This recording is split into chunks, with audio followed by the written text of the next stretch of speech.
Chanuka Sameach B'ezrat Hashem at 4:10. We're going to be having minha. Please try to come and to be on time.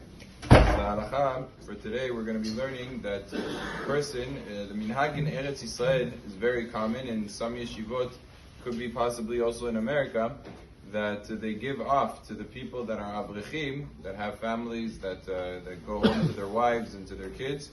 They give off from 4:30, about 4:45, they go home and they light Neorot Chanuka at home, bizmana. Usually, the way Sedarim work in yeshivot is there's first Seder and second Seder.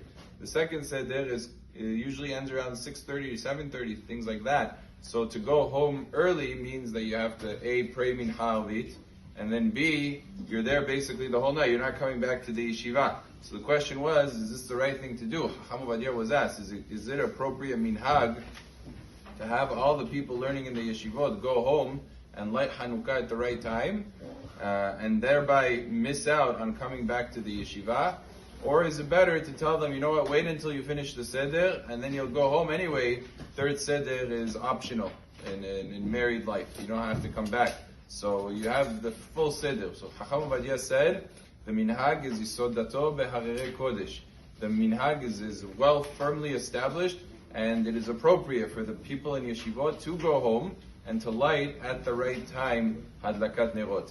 There is a little bit of a qualification to this halacha. The qualification is, it's under the assumption, and Rav Ovadia was working with a reality that when the people go home, it's not like they're wasting their whole night. They're going to be learning at home as well. It's just a question of learning in the yeshiva versus learning at home. So then it's more appropriate to light bizmana, and then the rest of the time learning at home. But a lot of times the mitziut is, the circumstance is different than what Chacham Ovadia was working with. That people go home, and then they need to help put the kids to sleep, and then the wife needs to talk, and then there's a lot of other things. And at the end of the day, he's not really going to be able to learn. The minute he steps foot at home, he's not going to be able to learn really. That's a very different circumstance. Chacham Yitzchak, when he had Chazon Ovadia, he asked Chacham Ovadia, he said, we see the circumstances different here in Chazon Ovadia. They're going to go home, it's going to be massive bitul Torah. So Chacham Ovadia said, if that's the case, so stay in the yeshiva, wait until the end of Seder, and then go ahead and light. So therefore, in terms of a yeshiva, if they want to structure based on how they understand how the students are going to be differently, it would certainly be within jurisdiction for them to say, no, stay until the end of Seder.